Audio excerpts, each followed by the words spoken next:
Welcome to the Wormhole Manifest podcast. Thank you for joining us for part 2 of the Matt and Chase episode. We were going to finish the conversation that we left off on last time, so here's the continuation of that episode. Thanks for sticking around and staying with us and being patient. Enjoy. Okay, we're back with the Wormhole Manifest podcast. Me and Chase were discussing a lot of things about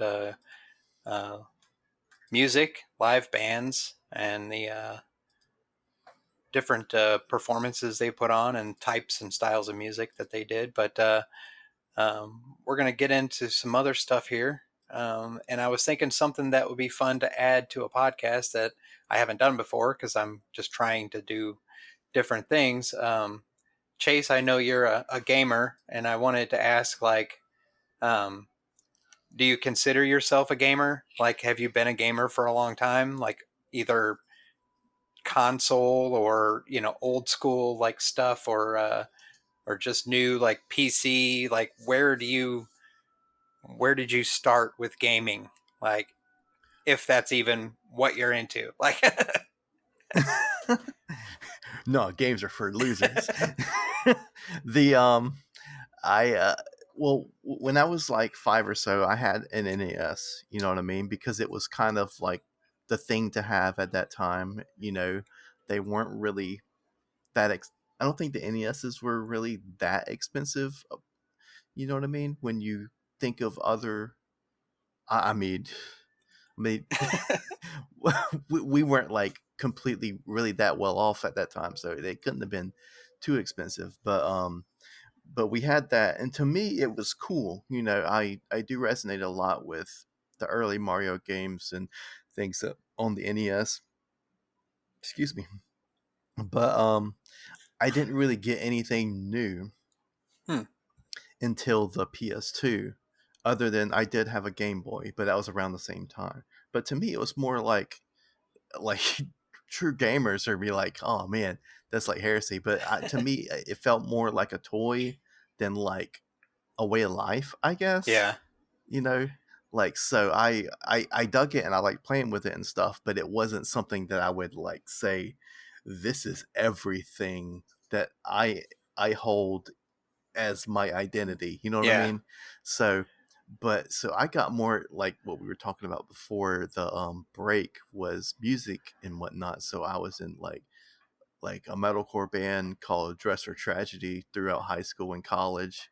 I had a hardcore punk band a little bit after college, so like a lot of that stuff. But then at the PS2 era, I was really into music and film, and the Silent Hill series had this film-like quality that I really dug. Yeah. So I liked those, and I was trying to find games that are like that.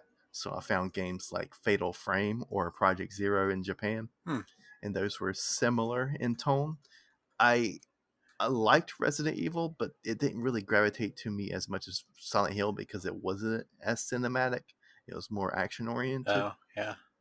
Because Silent Hill had those tanky controls to keep camera angles and fixed orientations. Yeah, see, I never played those for some reason. Like, I saw other people playing them, but and I seen videos like way later. I played Resident Evil like right when it came out, and it freaked me out. So I was like, I don't want to play that anymore. Like, it just, I'm like, this isn't the kind of games I'm used to, because like I was, like you said, I had an NES, like I had an Atari before that. And I played it. You're like, video games, yay, sunny like Mario jumping over stuff. And then all of a sudden Resident Evil, you're like, yeah, like these, like, this is not the same. No, it was way different. Yeah, like, because I got the initial release of the PlayStation.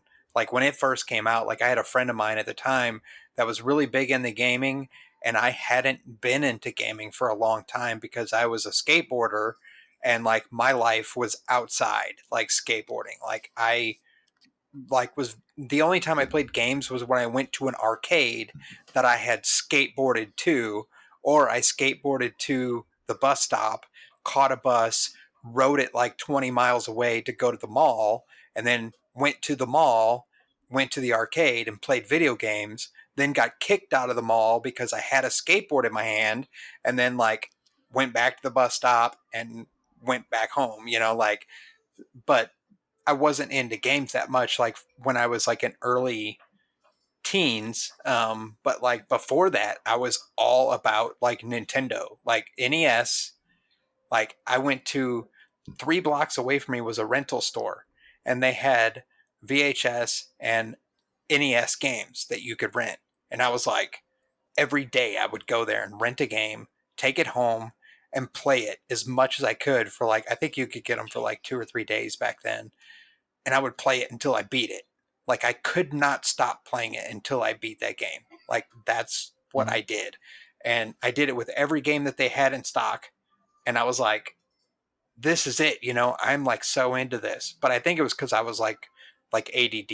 Like I had to hyper focus on things. So like video games were kind of like a thing that took me away from everything, and I was like, I gotta play this. But like after I started skateboarding, like I wasn't into it as much after that until I think I had a Sega CD for a while, which I still have actually, and it's like really weird and rare. But like uh, I didn't play Super Nintendo very much, or any other Yeah, I'm system. pretty like a lot of that stuff. Like I didn't play too much. The PS1, I played some at friends' houses because I remember playing the original Resident Evil, and I remember playing like Tony Hawk and whatnot. Yeah. And I played like the GTA games on the PS2, but at friends' houses. But I never owned any of them. Hmm. I just owned because I just was like really into those Silent Hill games and Fatal Frame. And then I didn't. And it seems like you had a similar thing as me, because I would say skateboarding is like almost the same thing as hardcore punk. It's like I Yeah, always because I said, was really into I music back then too. Like I didn't bring that up, but like that's the skateboarding brought me outside. But when I was inside, like it was like I was listening to a lot of music, and it wasn't like the hardcore stuff, but like different yeah, varieties. because I always said that, oh, if someone said, do you skateboard? And I'm like, I'm skateboard adjacent. I didn't skateboard because I have shit balance, but I played music that skateboarders liked. I did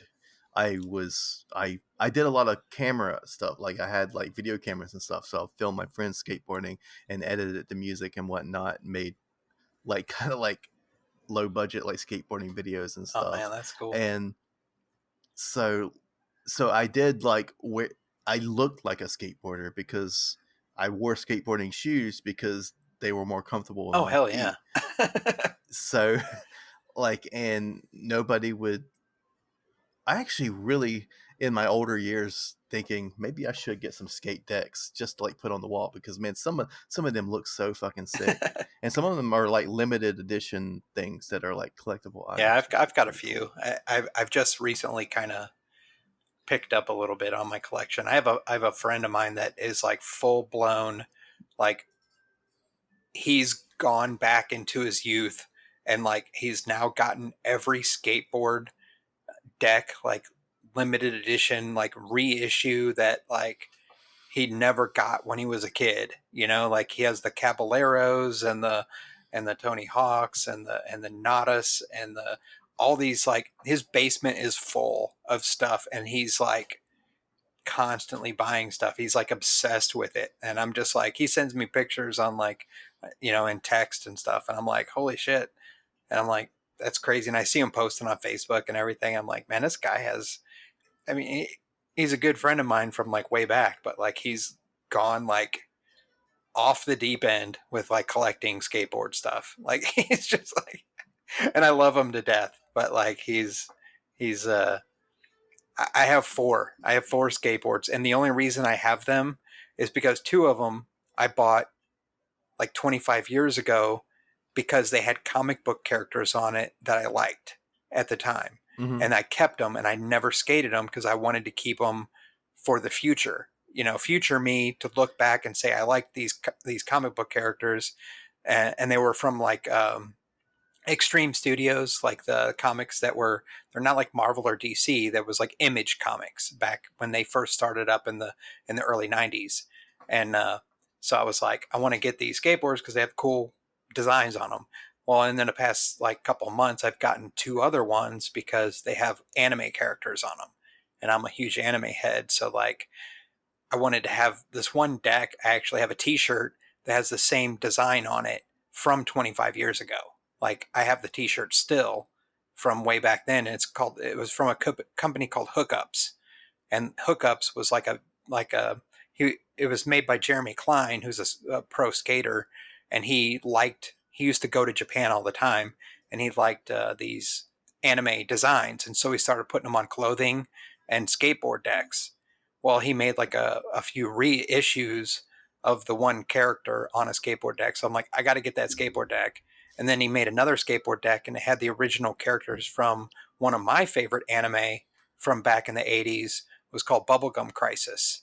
And Yeah, you were talking about that last show, right? yeah, like and it's got those original characters of the Night Sabers, which are like a cyberpunk all girl team that wore these metal or like these cyber suits, these like mecha kind of suits, that give them powers and cool weapons and stuff. So I was like, so I'm like, I got to get that board, like I want to hang it. So now I got it hanging on the wall, but like, that. Yeah, because that's the one thing. It's like if I skateboarded, I would get the like most boring skateboard ever because if it's like a cool like art on it, I'm not gonna want to like grind on that. Yeah. It's just gonna ruin it. Like, I wish I would have been thinking about know. that back then because I guess I kind of was because when I did get a skateboard, I got one that I knew I was going to be okay with like destroying, and like Yeah, that was kind of like always the trouble when you were like trying to pick out a board. You're like, oh man, that one looks really cool, but I don't want to tear it up, like, and then you're like, well, this one looks really cool, but I don't mind tearing that one up. So like, I'm going to get that one, right. like, and it kind of sucked too, because like I've been in the position where like I didn't have a lot of money. So I bought a board and then I was like, okay, and I get it all put together and then I go to skate. And the worst thing that you can imagine that would happen is that you are skating on a brand new board and you break it the first day that you get it. Yeah, And that happened to me a couple times. And I was like, holy fuck, like this fucking sucks, man. I just spent $120 on this deck and like it's gone. Like what did I just wasted my whole paycheck on, I'm like a dishwasher, like I don't yeah, make like $3.50 an hour. I don't want to like so that sucked, man. That happened a couple times and I was like, oh man, I need to just buy the cheap blank decks that cost like $60 that have no graphics on them and like skate the right. shit out of them. And that's like, I have one of those still from And way if you back want then. some stuff on it, you can put some stickers on it Yeah, or whatnot. exactly.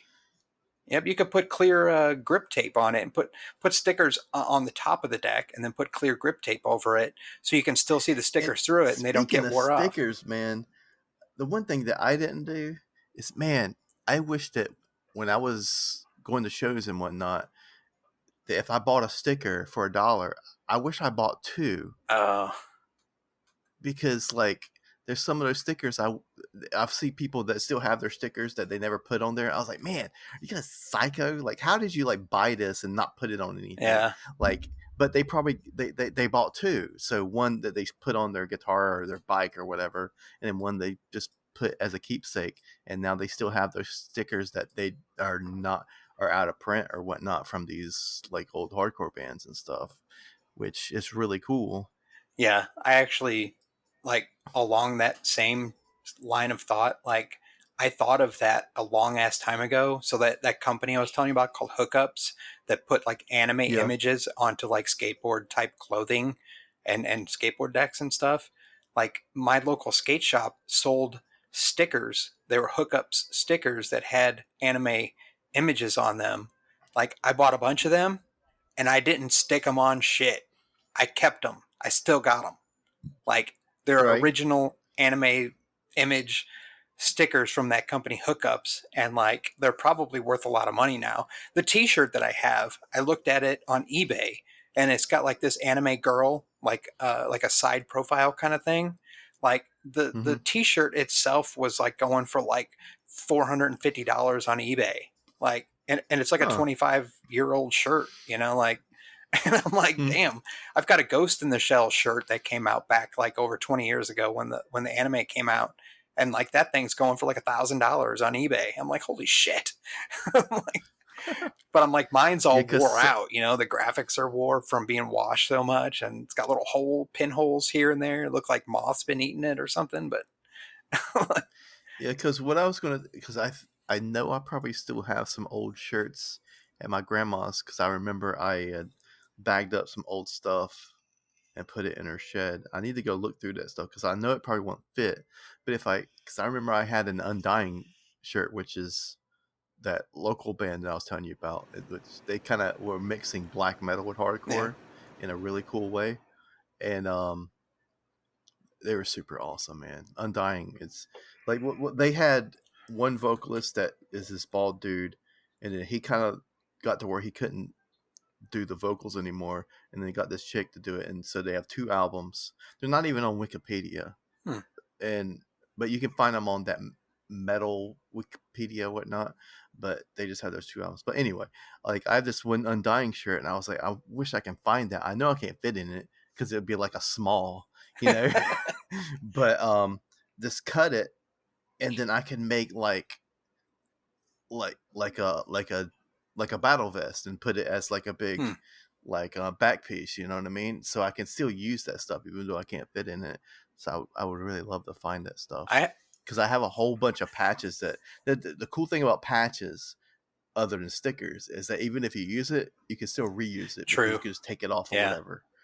Yeah, because you can use like an X-Acto knife and cut the stitches like right behind Yeah. the patch. I used to do that because like part of my job when I was in the Air National Guard was like they used to call me a stitch bitch because like I was a parachute rigger, and when you know how to operate, like when you know how to pack parachutes, you also have to learn how to sew, like, and you use Yeah. an industrial size sewing machine, because if you have to repair a parachute, like you have to know how to stitch exactly along the ridges and stuff and the lines of it.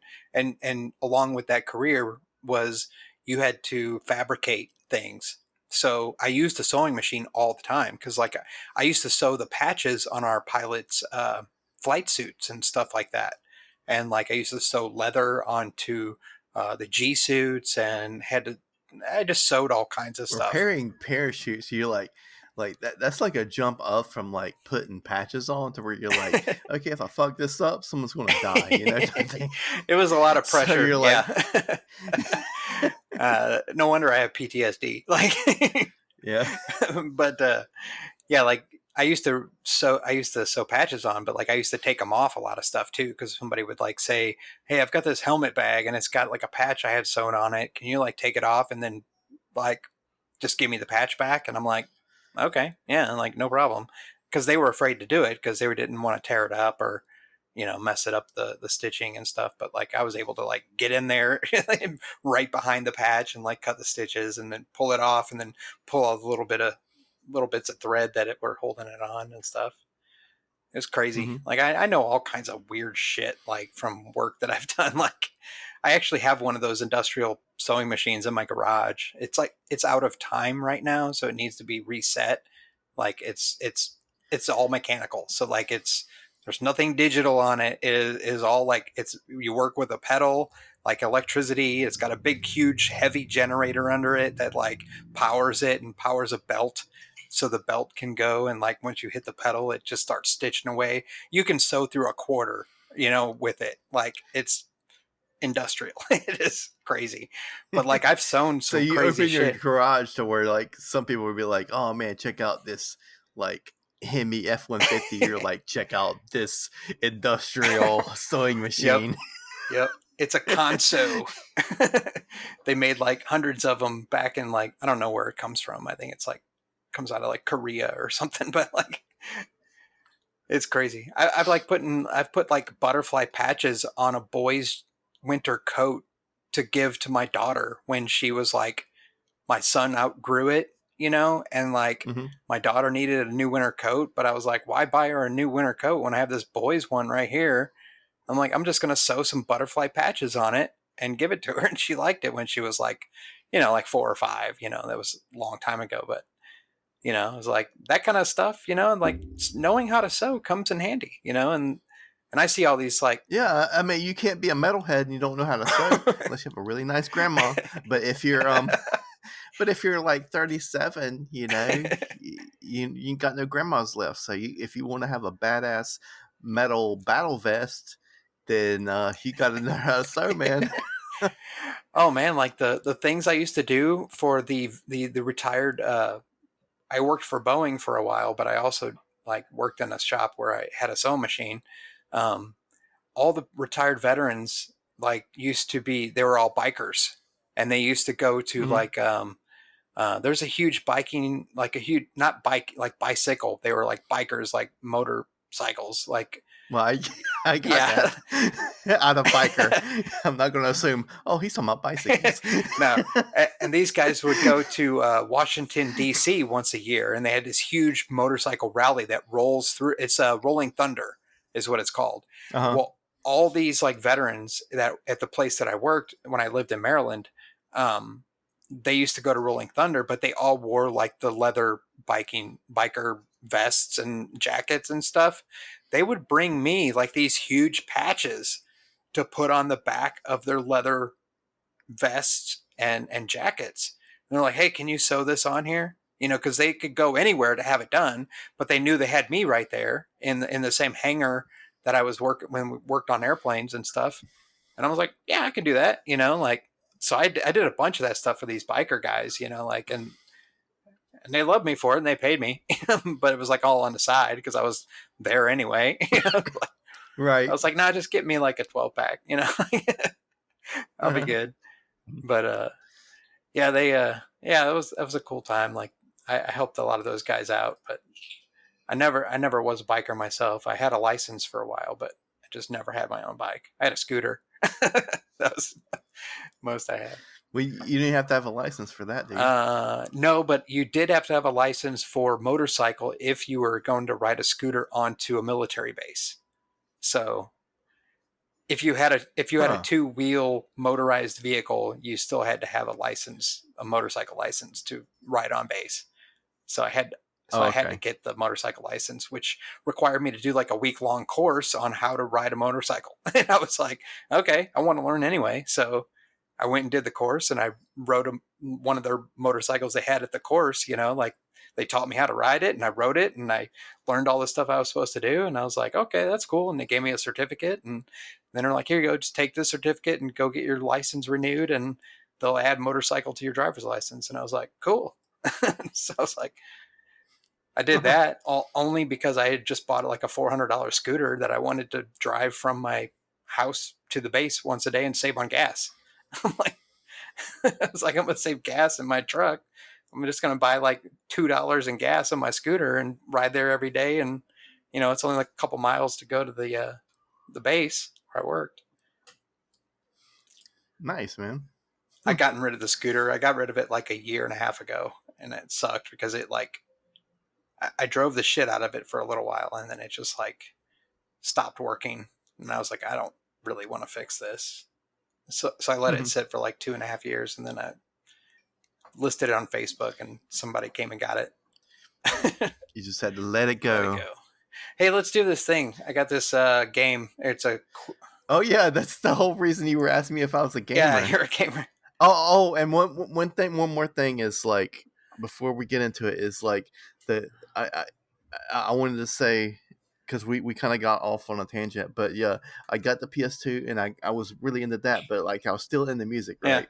Yeah. And then like around the 360 era, I was starting to, because I had an Xbox that someone gave me, a friend of ours, and so I had got Half-Life 2, which is on the original Xbox, and I was like, this is really good. And I wasn't really that cool on shooters at that time, where I was like, shooters just seemed like dumb games, like you just shoot stuff, you know what I mean? But Half-Life just seemed like it had this story, just like bigger than life story, you know, about aliens that come down and they're like, like made this old like tyrannical government on Earth or whatnot, which was like Really? Is crazy. that what it's about? So, Like, because I haven't. well, Half Life 2 is. Oh, Half Life 1 is kind of the accident that brings upon the aliens coming, but like Half Life 2 is kind of like you're under this regime.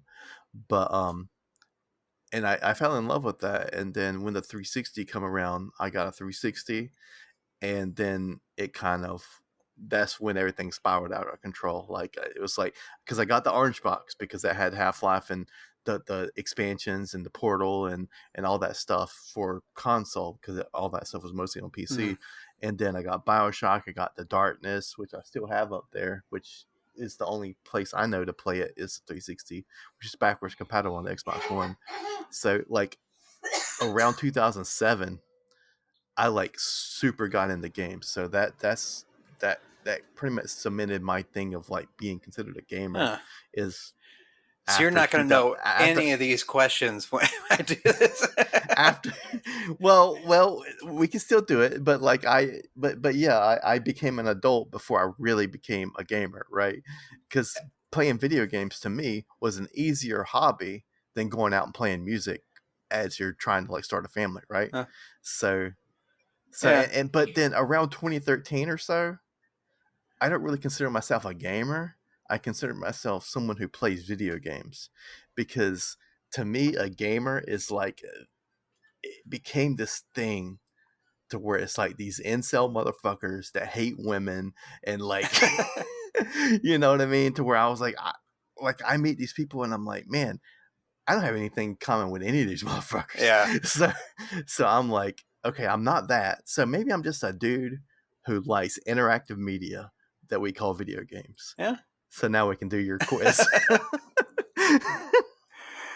Yeah. It seems like I think gamer has changed a lot over the years too. Like, I remember watching that movie that had what's his name, the Wonder Years kid in it back when Nintendo Oh, was big. the Power Glove Yeah, movie, the yeah, the Wizard. Wizard. Yeah, yeah. I saw that in a theater, and I was like, "That's when I was a gamer back then," and that's kind of where Yeah. it stopped. Like after that, like I liked video games, but I wasn't into sports. I've never been into sports really, but like I was into art and I was into skateboarding and I was into hanging out with friends and I was into playing music and learning guitar and learning drums and like it was art filled, like creative stuff. I spent a lot of time just trying to think creatively. What can I do to create things? And like I even went to a couple semesters of like I just took art courses in college. Um, and it was like, I just want to be creative. I just want to create stuff. And that's what I think is fun and whatever. But, like the gaming thing always stuck with me because like I was so into it at an early age. And now that I'm getting back into it, it's like, I don't know if I'm consider myself a gamer now, but like, I like them kind of like you said, I'm a guy that likes video games. I like the idea of it. Yeah. So I've got this quiz, and it's kind of like I just looked it up online, and it's a 80 best video game trivia questions and answers. And I can ask the question, and we can both try to figure it out, and then um, I'll it hides the answer from me, so I won't know, and then we can guess, and then we can show the answer, and then see what we come up with. It might be Okay. fun. Okay, the questions. Okay, question number 1. What was the first commercially successful video game? Was that Pong? I think so. It's commercially successful. Man, I don't know. Because Pong is like the first video game at all. Like, Yeah, there was. because Pong was like in the like a fucking 50s. You know? I don't know if it goes back that far. I think it was like maybe late 60s, early 70s. Something like. I don't think there was one I remember watching on a show, and it was like showing that there was this huge computer system that took up a room, and like it would like do something, but I don't. But commercially though, commercially successful, so it must have been like something that was manufactured and then released. All right, I'm gonna click show answer because I don't know. Show answer Pong, of course. See, I didn't have Pong. I had the Atari, which had Pong paddles with it. The Atari, I don't think it was the 2600. I think it was like the something. It was before the 2600, the one that I had, and then I had the 2600, and it seemed like it was a slimmer model than the one I had. Mine was like wood grain, like it had the Atari I had. I got at a flea market, and it had like wood grain on it, and like it was huge. It was like big as a VCR. All right, question 2. What is the best-selling video game of all time? Oh, geez. I'm going to say Wii Sports. Wii Sports? Yeah.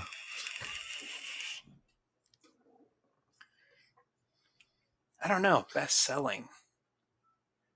I mean, my immediately thought goes to like Mario something, like something. What was a bestseller? I don't know. I'm gonna say Super Mario Brothers. I don't know. Okay. Holy shit. Minecraft. Wow. Well, that makes sense. Yeah. Because Minecraft is on pretty much everything, and if you're on everything, then yeah. The only way I knew about Minecraft was because I had an Android tablet like 12 years ago or something, and I knew about it like from reading stuff, and I knew it was a PC game. But when it came out on tablet and had a mobile version, I started playing that, and then I got my kids tablets, and then we started playing Minecraft together, and that was the only time I've ever been into Minecraft. Like ever since then, I've tried it on PC and I hate it. I can't do it. Yeah, I mean, I like Minecraft as long as it's the main game mode, like the survival game mode, to where there's like purpose behind what you're doing. Yeah. You're going out and you're mining, trying to find materials.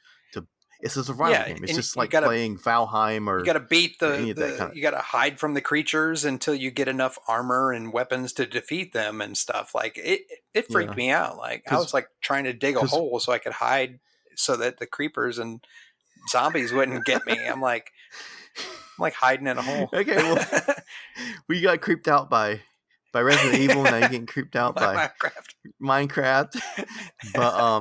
But yeah, like when my kids would play it, they would want to play like creative mode, and that would be cool for a little bit. But after a while, I get kind of bored to where I can be creative when it comes to music or art or something. But in a video game, I'm like, okay, let's play some games. Yeah, something with a purpose behind it, like story driven or something. All right, question 3. Yeah. What year was the Super Nintendo Entertainment System (SNES) released? 87. Because I know it was before. I got it around like 90 or so, but like it was out a few years before that, I think. SNES. I'm trying to think back, man. These questions are crazy. Can't think back that far. The Super Nintendo. I didn't have one. That's why I don't. I remember playing it at a friend's.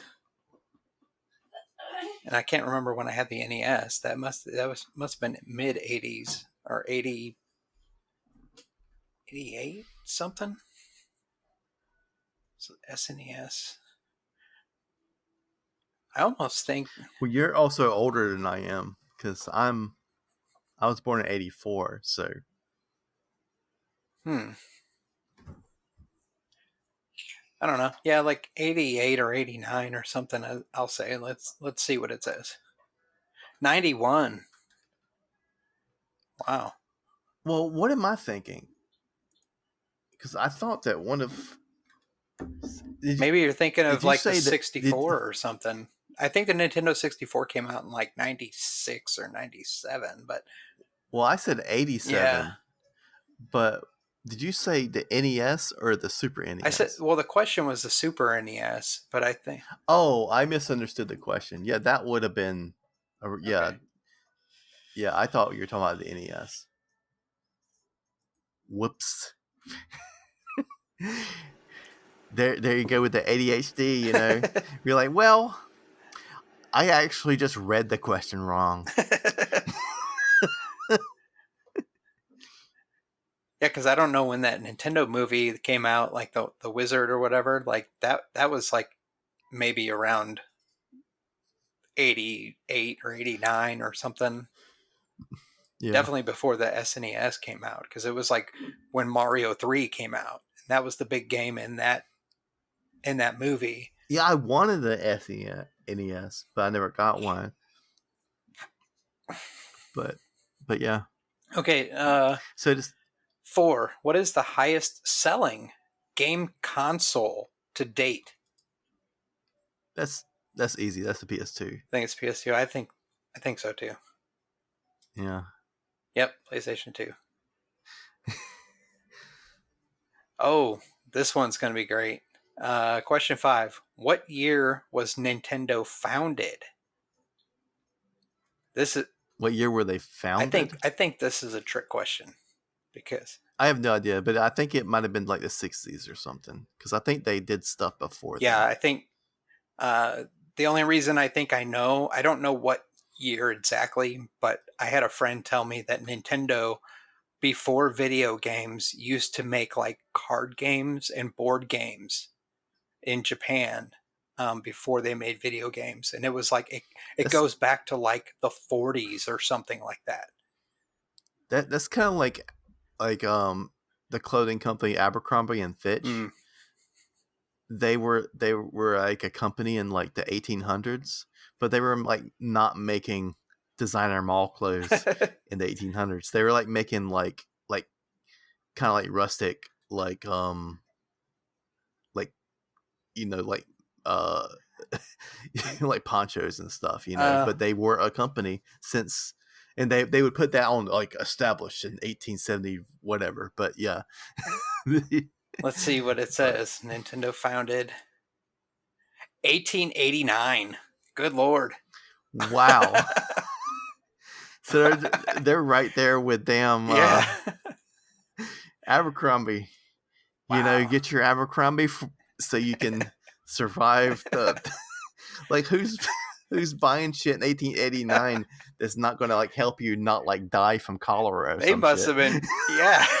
This is like way before like the shit, what was it? What was the game? I used They were a company, but they were a company 100 years before Mario come out. yeah, like before the Oregon Trail is what I used to play on like the Apple IIe when I was like in 5th grade. So they were a company when that shit was like legit when happening. it was when like when America was being discovered, like they were. No, I don't know. It Yeah. was like America's been around for like 200 something years, but like it's crazy. It'd be funny if they were the ones that like made Red Dead Redemption, so they were like they're like actually like writing it as it was happening. Feel like so Red Dead Redemption is like the most accurate Western game of all time because they were there. They have the dialogue actually written down. They have every step of the way that.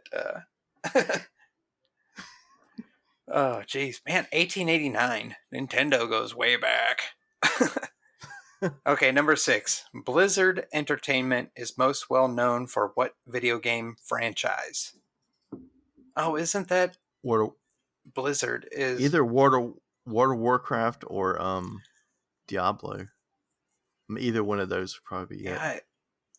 I don't know much about Blizzard. I know the name, but Yeah, they're in the hot seat because of all their sexual allegations that were going on at their place. hmm. So they had some fucked up shit going on. So I've pretty much been like, do I really care about the next Diablo at this point? Nah, I think I'm good. Man. There was some sexual deviance going on in that company. Jesus fucking Christ.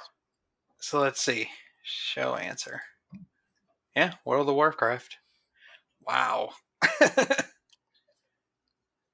But yeah, it could have been either WoW or Diablo, because Diablo was pretty fucking big back in the day. Yeah, too. I think I played a little bit of it, but I don't know. I don't remember. I was talking to my kid about it, and I was like, because I've been researching games that are co-op that we can play on console, and Diablo 3 is one of those. So I was like, hey, have you played Diablo 3? And he's like, yeah, I think so. And I was like, is it any good? And he was like, yeah, I think it's it's not a bad game. He just didn't seem that into it. I was like, okay, never mind. Moving on. What video game company collaborated with Sony on the PlayStation? What video game company collaborated with Nintendo. Sony on the PlayStation? Well, I thought that the PlayStation was originally supposed to be a Nintendo console that Sony was making for Nintendo, and Nintendo was like, "Nah, son, we don't want this shit." And then Sony's like, "Well, we're just making it on our own. We're making our own video game company with blackjack and hookers," and they made the PlayStation. So I'm gonna say Nintendo. Okay, I have no idea. Whoa, yeah, you're right. Nintendo originally intended to be an add-on to the SNES until the deal fell apart and the companies parted ways. It's a nicer way to put it. Yeah. But you're doing some fucked up shit, so we don't want to do that. So we're going this way. Oh, man. What product did Nintendo first release before taking on the world of video games? Well, that could have been anything between the 1800s and... They could have been making ropes, like out of hemp or something. Like, who knows what they were doing back then? But it's a game, it says product. What product did Nintendo first release before taking? I think it was like a card game. I want to say, like some kind of board game, card game. I don't know. Let's see. Playing cards. So I guess they just make regular cards, like, I don't know. Like what, aces and jacks and like shit? Poker cards? I don't know. That's weird. Okay. So the cards that they're using in Red Dead Redemption could be Nintendo cards. Whoa.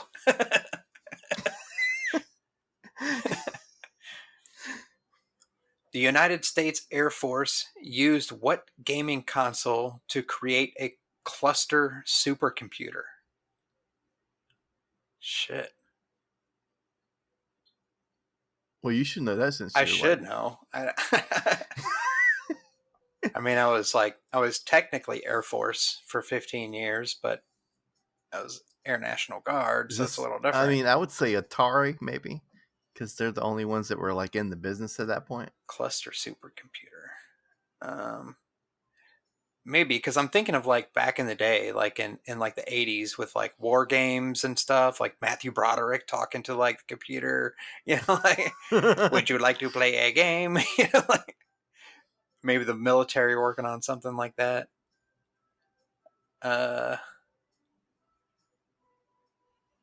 It says gaming console though, but I guess maybe Atari. Let's see.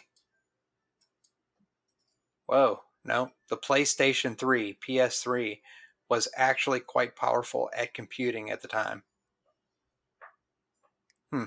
Huh. So Well, I was thinking like earlier than that. Yeah. Yeah. Wow. Because it said cluster supercomputer. I was thinking like, one of those that's like, oh, here's like 8 megabytes of RAM, and it's like a whole room of computing power to do that. Now that I see what it is, it's like and it kind of makes sense. I think I remember reading something like several years. It was like 10 years ago at least. I think I remember reading something back then about them using a room full of PS3s, and they were doing something similar to like, I guess, like mining like cryptocurrency or something, like doing something like that. It was a cluster of PS3s, and I think I don't know what exactly what they were doing, but like it was something like that, and you could hook them all up together and like, I guess, have a lot of powerful computing. That's crazy. What food was the character Pac-Man modeled after? Cheese. I think it's I think it's pizza. I remember watching this on the games, the game, what is it? Uh there's like a gaming series on Netflix it goes back into the history of video games. It's like uh crap, I can't think of what that is. But yeah, like I think the original, the creator of Pac-Man, he saw a pie, a pizza pie on a pan, and he took a slice out and he saw the pattern that it made, and it made him think of Pac-Man. Like he's like a character that just chomps as it goes along. Yeah, Pac-Man creator Toru Iwatani was eating pizza when he came up with the idea for this beloved character. I wouldn't have known that if I wouldn't have seen that show. The show's pretty good. If anybody hasn't seen that, they should check it out. It's on Netflix, and it's like history. It's not history of video games. I can't remember what it's called, but it's a several episode series. You should also check out an indie game. It's a documentary that follows the development and release cycle of Super Meat Boy and Fez, and it's pretty good. It really lets you feel what it's like to be an indie dev, at least an indie dev around the time when the 360 was around that time. So, but it's probably still about the same, because you're just like, some of these games, like we were looking at, I was just playing this game called Pumpkin Jack, because it's like kind of a platformer with some melee fighting and whatnot, and you're this dude with a pumpkin head. So I was like, man, that seems like something awesome playing around Halloween. One dude made that game. Wow. Like some of these teams, like some that are bigger games than that, are like teams of like five people. So it's like, if you're like just like regular dudes, like kind of like Nirvana, like the reason like Kurt Cobain did like the fame and all that, because they're just regular dudes that just like hanging out and playing music, and then all of a sudden they're like the biggest band in the world, and they can't fucking take that shit. And I think this happens with YouTubers, because they're just regular people with no classical training on how to handle audiences and stage fright and like the business aspect, and they just don't know any of that shit. They just get big off of just their YouTube videos or their Twitch streams, and they don't know how to handle that fucking shit. And it's even worse than it was in the 90s because I remember watching a little documentary about the Toadies, who's a band from the 90s that did that song. Is like, do you want to die? Possum Kingdom, which is based on the Possum Kingdom Lake, which is where they found a girl's body. And that was like the whole story behind that. I remember that like a long time ago. Like I remember hearing about the folklore behind the song was like, what was it? Like the dogs. Oh, I can't remember. But yeah, do you want to die? Like that whole thing was like, there was a guy, I think, who kidnapped a girl and like took her to Possum Kingdom Lake, and then like was telling her to, I will promise you, I will treat you well. So help me, Jesus. Yeah. Like it was like there was a whole like thing behind that. That was, I like the Toadies. They were like pretty good.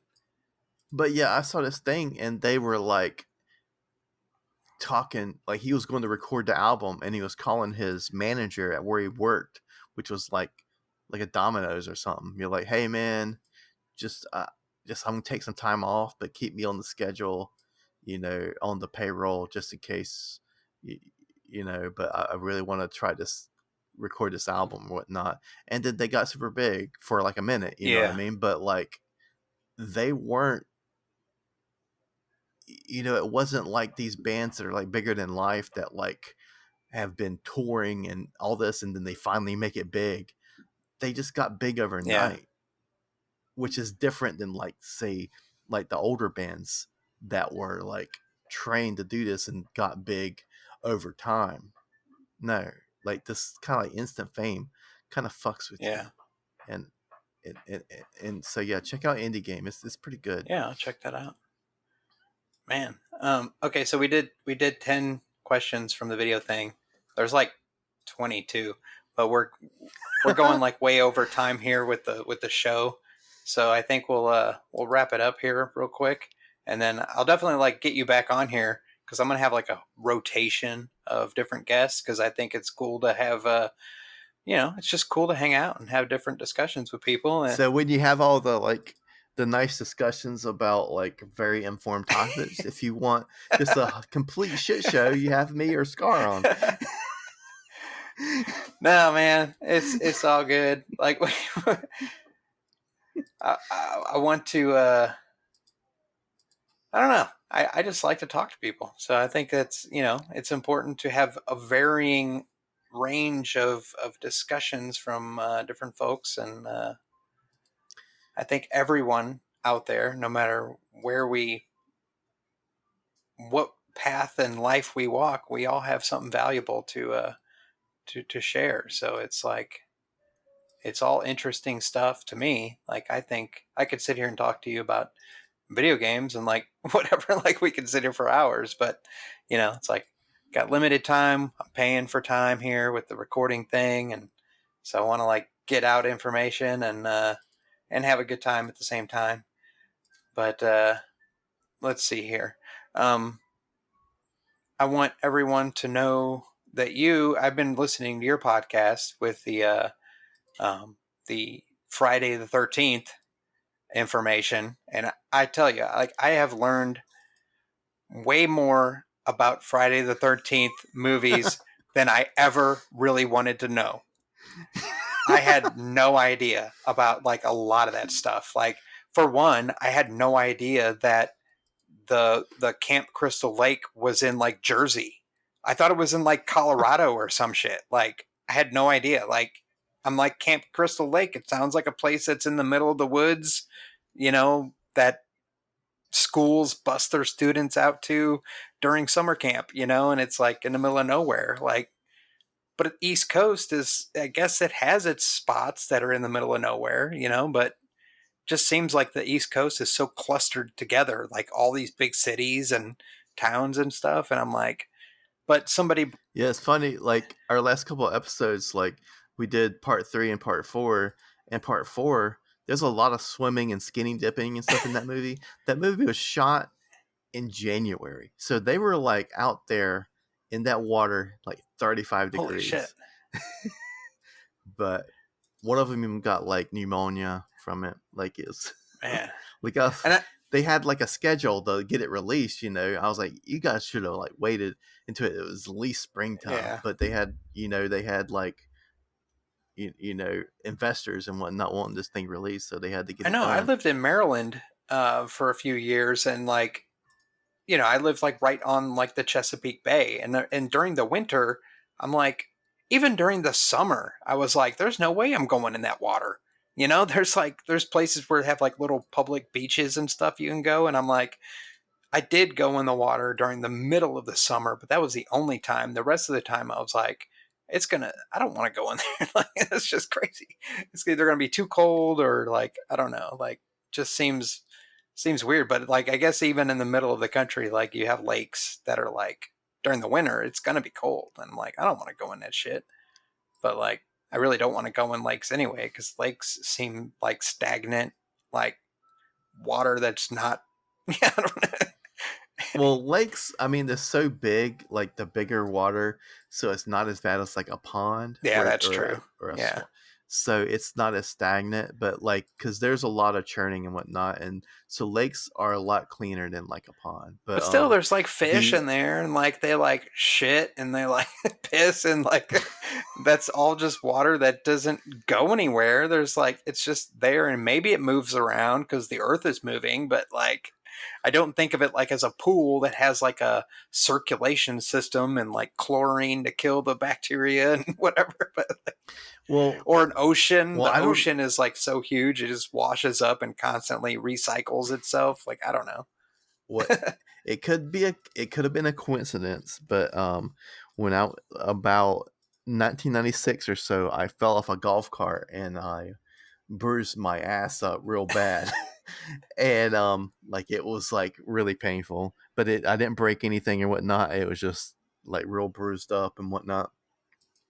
We always went to this lake trip in the summertime, and I was still hurting, right? But after getting into water and stuff, I wasn't hurting as much. So I was thinking, I thought maybe it's because of the like natural minerals and stuff like healed me. But I mean, I don't Hmm. know, man. It could have had some, because you have all those natural things in the lake, Yeah. I don't know. like catfish. Catfish and bass. Yeah, but yeah, Crucial Core, like I know this is coming, and I should have thought it out better than this, but because I've already heard people be like, "Oh man, your horror podcast." I was like, "Damn it, I should have started out with something other," because it's like a kind of a favorite things podcast where I talk about different things that are things that I'm into, because I knew that if I started out with something in the horror franchise, it's going to be labeled a horror podcast. But like, because whenever you like, if you have a movie that's a comedy or a movie that's a romantic movie, if it has any tinge of horror, it becomes a horror movie. Mm. If you have a movie that's a comedy and you have some romance, it can still be a comedy. But as soon as you add horror, it all of a sudden the whole movie is a horror movie. You know what I Yeah. mean? It's kind of like metal. If you have an indie rock song or a punk song, if you add metal, it's automatically metal. It just takes over everything. You can't say it's a punk song or an indie song anymore. It's metal now.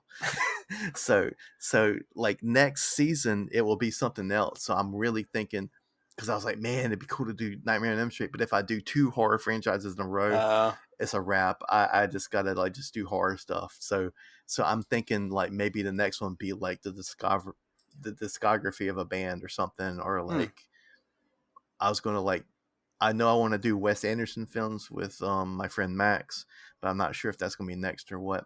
But we still got some stuff to go through with the Friday 13th. We're only on the 4th movie, and there's 10 movies unless you count Freddy versus Jason. That will make it 11. Wow. So That's but I crazy. may do Freddy versus Jason after we do Nightmare on Elm Street. So I'm not sure what I want to do Yeah, like there, because it's kind of combine them both after the fact. franchises. Like be like, oh yeah, we're gonna mention it, but then like Yeah. do the full thing about it later. So yeah, I'm doing rotating guests as well, but it's a very new thing for me to be the main host and have the guest and talk about specific things rather than just the Yeah. conversation. Even though it is conversations about a specific thing, it's not as scripted. Even though we do have notes, but with Scarcasm is my other podcast, which that is my buddy Scarfinger's main podcast, and he's been doing it since like 2007. Yeah. You know what I mean? He's been doing it a Forever. long time. Yeah. And so I've been on there since like 2017 or 2018 or so. So but that's more of like, we just shoot the shit, talk about video games, talk about life.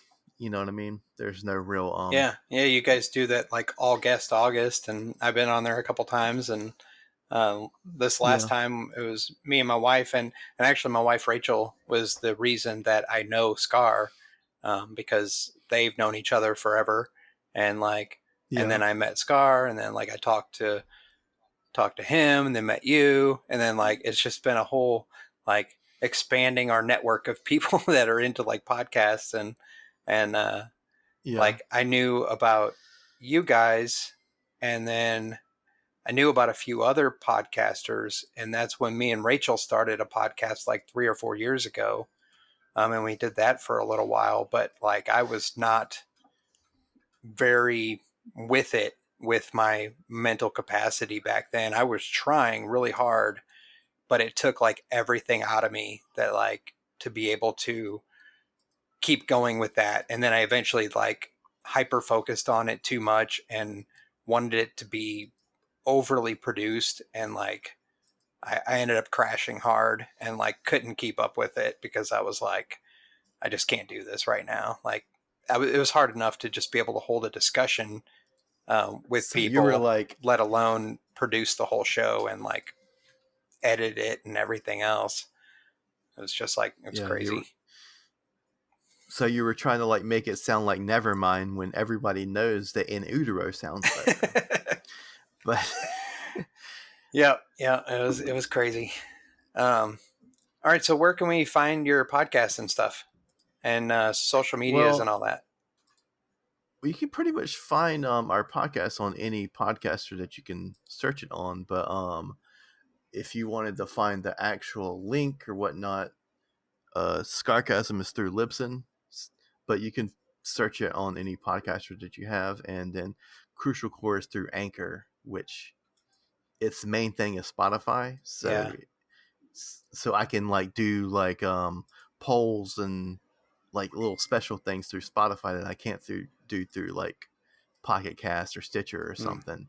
But it is on every podcatcher that you can think of. So that's cool. And your social media stuff? Oh yeah, Twitter is at Crucial Chase. I'm pretty much Crucial Chase everywhere except for PlayStation, where I'm Awakened Heathen. And I mean, next time I can go into the meaning of that name. But like, that's cool, man. All right, well, hey, I appreciate you being on here and taking the time out to chat it up with me.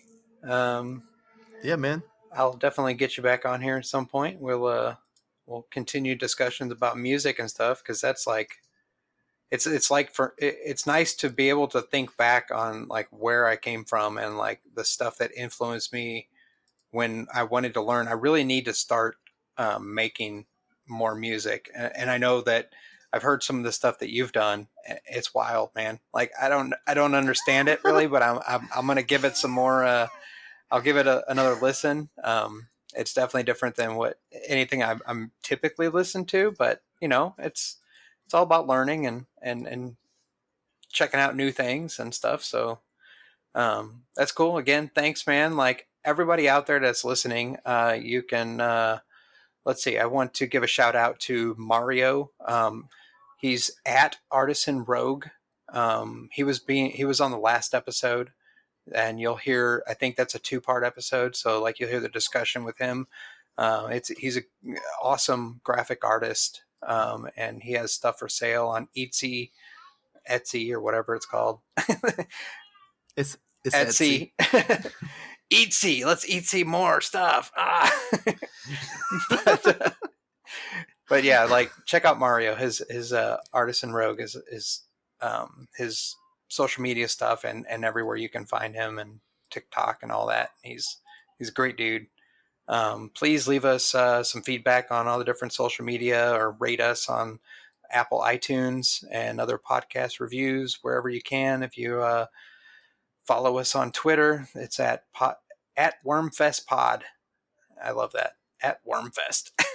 I should make a like a medieval festival, you know, the Wormfest.